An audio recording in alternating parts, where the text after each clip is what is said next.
Steve Sherlock here for Franklin Matters, Franklin Public Radio.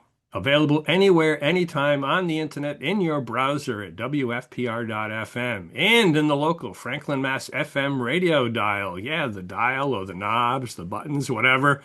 You can preset it to 102.9 and it's always ready for you. Here virtually for a book talk with a new author, Ali Rheaume. Ali, good morning. Good morning. I'm so excited to be here. Excellent. And you got the book and it's nicely positioned. This is cool. Buddy the Brain. Excellent. And from what I understand, the buddy, the brain is available in multiple formats. So I'll let you explain all those details.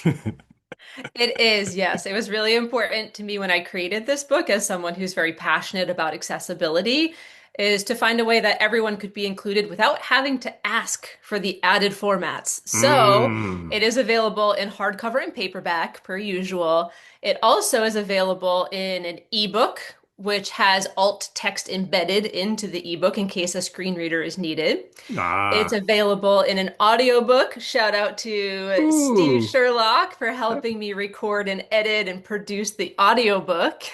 I might have heard the story a couple of times. Yeah, right. All that editing. I haven't got it memorized yet, but I know the general drift. It was what's cool about the audiobook is that we did a regular reading of all the text and then we did a second recording within the same audiobook that also then includes the text and character description. So if someone's low vision or blind, they can auditorily hear the character descriptions. And then the book is also available in an ASL video, which is free online on my YouTube channel. And lastly, it is also currently available in Braille. So those are all the Braille. formats. Wow. That is cool. I don't think I've heard of a book as accessible. Usually, yeah, audio, multiple print formats, large print, small print, paperback, hardcover, but yeah, I think you kind of like kicked that notch up a little bit.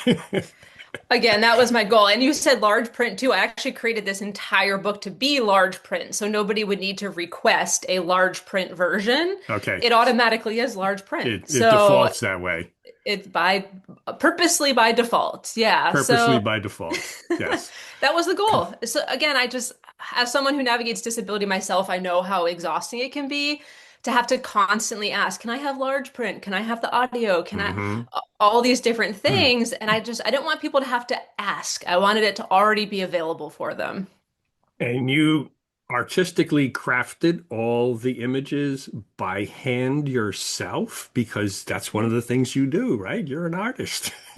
I am an artist. That's what took me the longest with not only writing this book but also illustrating it was the illustrations, was developing a character of the brain and then what I wanted the characters who are people to look like. Hmm. I have a huge diverse population of human characters in the book, Hmm. but I wanted, when you develop a character, their eyes are a certain way, their smiles, their face, they're all like a certain way depending, and then the skin colors different, hair colors different, Right, right. hairstyle.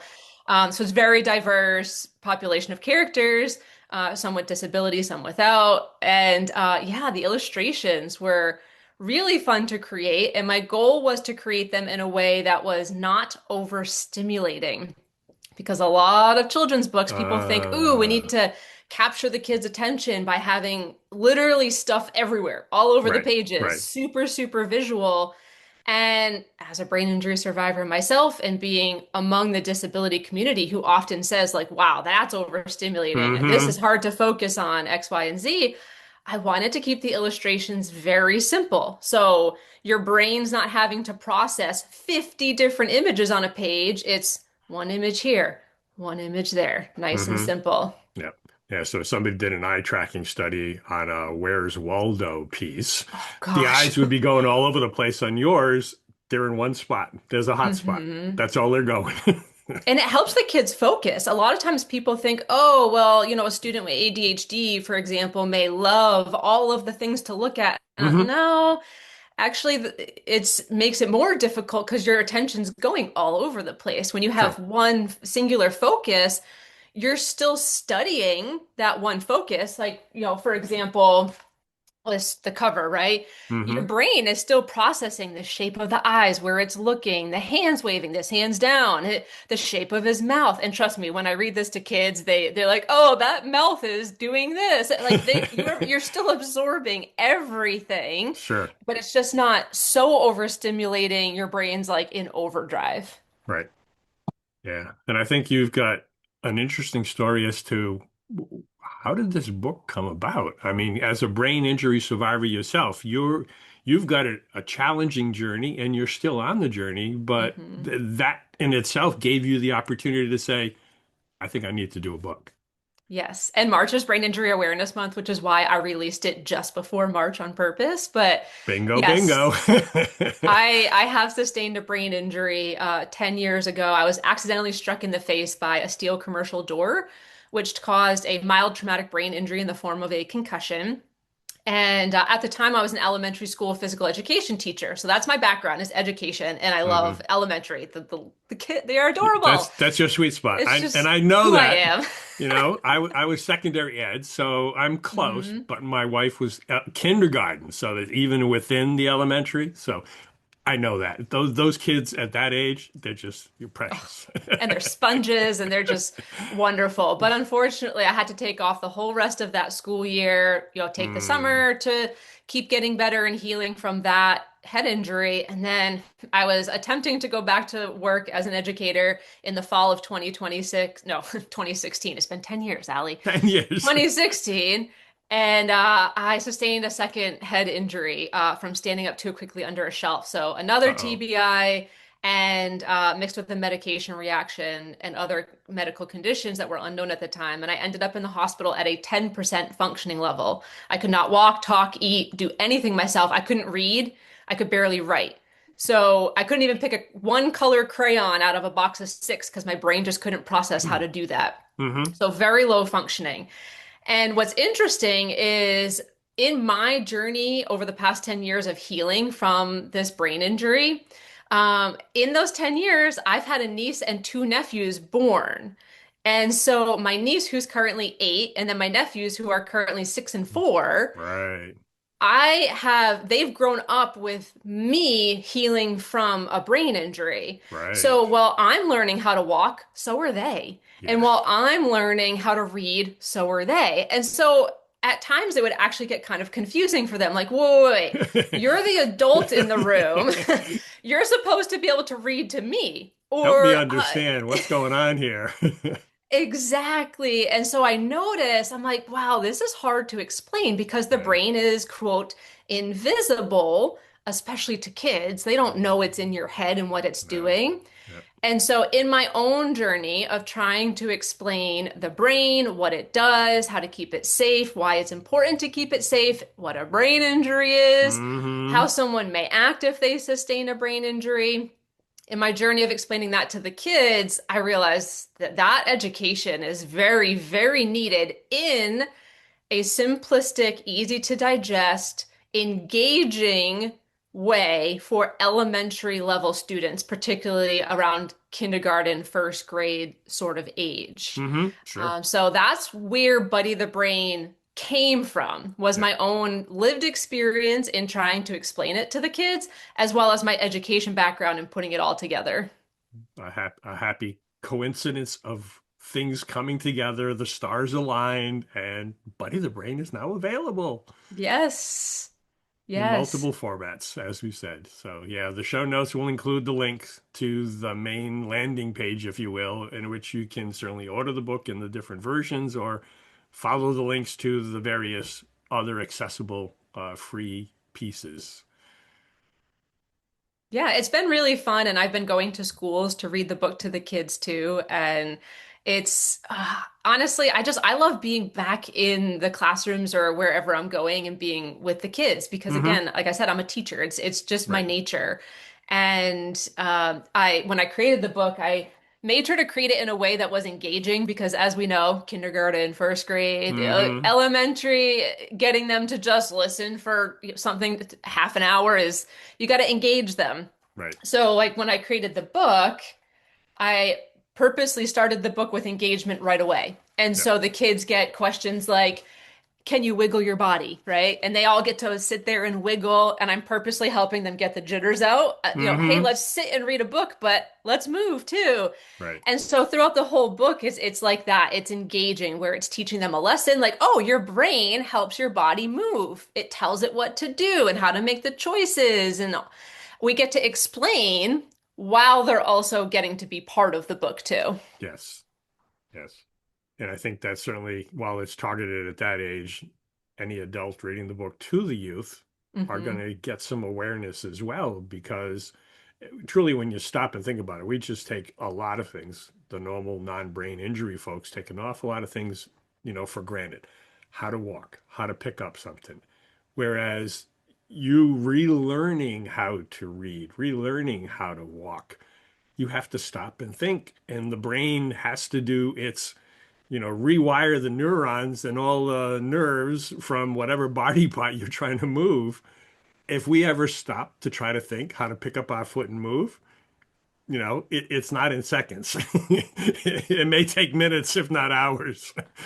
Right. And those are the things that, as humans, naturally, I don't want to say take advantage of because we're not intending to do that, but Mm. it's all just happens automatically. So we don't think about it. It's a way that actually it's one less thing we have to think about because the brain Mm-hmm. Sure. automatically does it.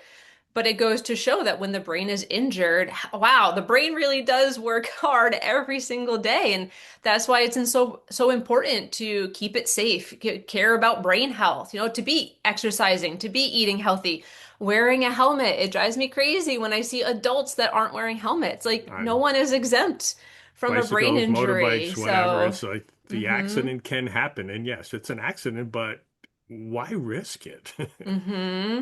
Yeah. Yeah. Hopefully it'll be food for thought.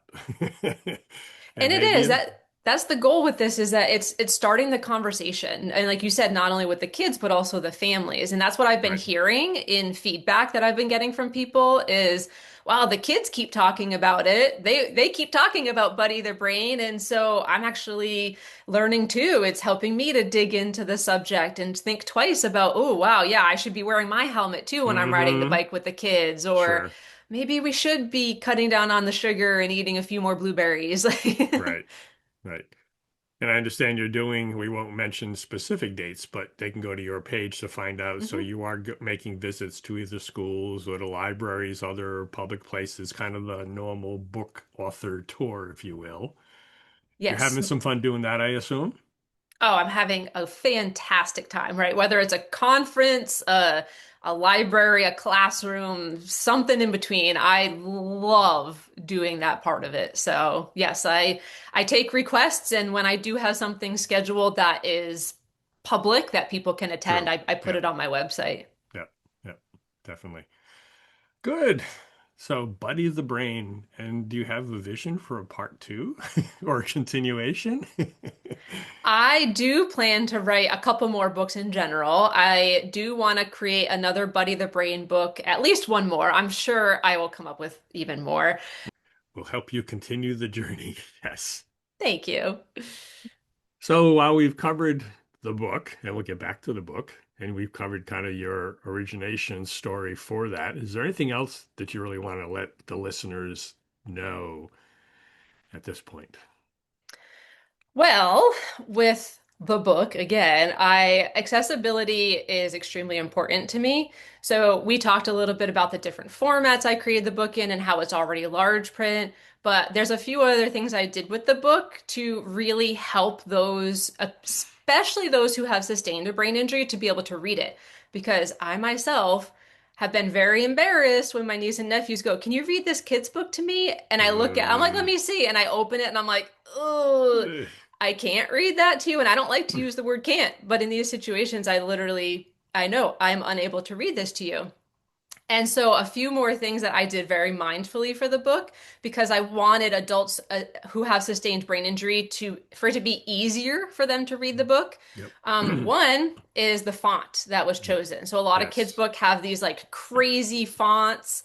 that are all these weird letters. I actually created my own font from my own handwriting. So it still looked kid friendly, but it's accessible. So it's all capital and lowercase. It's not all caps because that's harder to read. If Mm-hmm. it's all caps, I made sure when I was creating my own handwritten font that all of the lowercase letters were properly aligned at the top and the bottom so your eyes weren't having to go like this Right, when they're right. reading. A Yep, lot of intentionality behind the font. I also, again, I created it large print, as we already talked about. right. And then the font, the text is never on top of an image because that's the other thing that happens a lot with kids' books It's one is of the your other text is on top principles. of the illustrations, Sure. which makes it harder to read. So Yep. in every single the cover, even the cover, which do I want my cover to not have to have, white boxes there because it's very different than the norm. I mean, Mm-hmm. cool. It would be cool to have the text just on the blue background, but the blue background has a little design to it. Mm-hmm. I was very important to me that all text is on the solid white boxes, well contrasted black text to white box, and it's never on top of an image. So all of that makes it a lot easier to read. Yes. Yeah, that those aspects of accessibility, having learned from you through my exposure to you over the last couple of years, those are critical pieces. So, yeah, thanks to that piece of education, I've been changing what I produce from the news perspective to make it that hope I'm certainly not perfect yet, but hopefully more accessible to everybody that's trying to read and follow along what's happening here in Franklin. And that's amazing, Steve. I mean, even though I'm an accessibility specialist myself, that's part of my job. Like I own a business doing that. I still learn myself too. I Hmm. think we all learn because the Right. more those who navigate disability speak out about what they struggle with, the challenges they face, the barriers they face, the more all the rest of us in society can learn from them. Because I always say there's the legal minimum standards, and True. a lot of times that's what people are like, oh, I'm good. This is accessible because I meet the minimum ADA standards or Section 508 or where whatever someone's job is, there's Hmm. different standards they have Right. to meet. And I look at them and say, that's cool. That is fantastic. That's better than nothing, but it's not ultimate accessibility. Hmm. So, ultimate accessibility is really thinking a lot deeper. And all of that takes time. I did not learn overnight. I still make mistakes. I'm still learning. But there's really simple things that can be done to all sorts of media, like you were saying, in order to help with that accessibility. Hmm. Like left aligning font. The average person when creating this book cover would have centered this text under this one because it's shorter than this one, so it makes sense to Hmm. like move it over, center it. But then that makes the eyes have to, your eyes are here, they're going across, and then instead of knowing that you're going right back to the beginning where this W is, your eyes are like, wait, where's the next line? And it has to go Hmm. like down. I mean, mine's aligned, so Right, right, right. rather than it being over here and your eyes having to go from here to here and then from here to here, so left aligning text. It's so simple, but it takes learning. And so it takes time. Hmm. Definitely. Well, thank you for taking time to explain a little bit about the book. And oh, by the way, Buddy the Brain, yes, it's a good thing to get, maybe even multiple copies of. It'll be good for gifts. Yes. And if you know of some place that would be appropriate for Allie, and it's certainly within her traveling arena, she'd love to talk.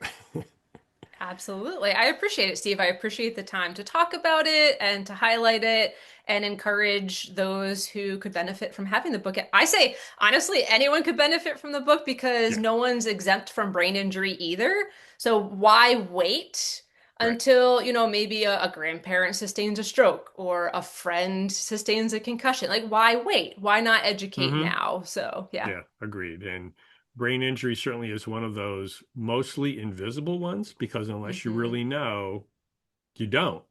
And Hmm. yet you can make some accommodations just, and then it becomes kind of, good citizenship, good neighborliness, good protocol, and, treating somebody with, respect from the beginning and being helpful and all those other kinds of good things. So thank you. I agree with you. I I think that's fantastic, like you said, for everyone to be aware and learn. And when it comes to disability in general, education is key and listening is key. And so then when you are surrounded with people, you are better equipped yourself and actually Hmm. feel more comfortable yourself too, engaging because of knowing that information. So thank you, Right. Steve, and thank you for being someone that's such a wonderful ally within the disability community. It's really appreciated.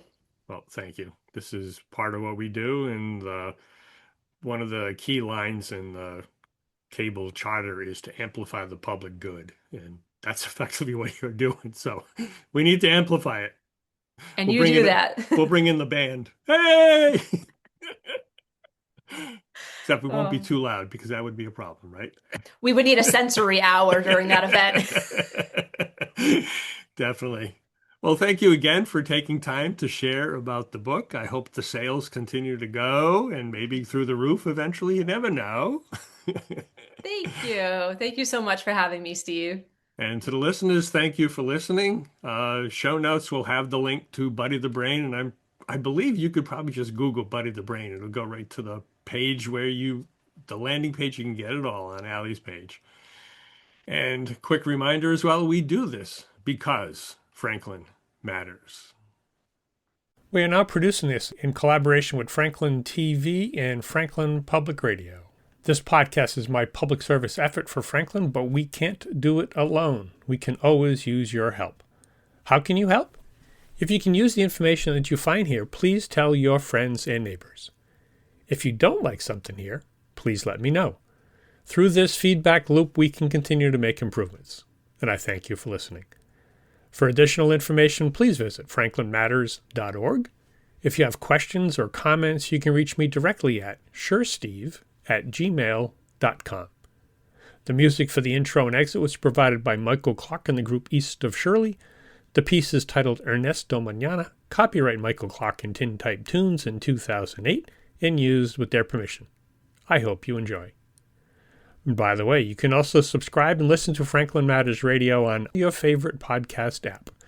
Search in podcasts for Franklin Matters.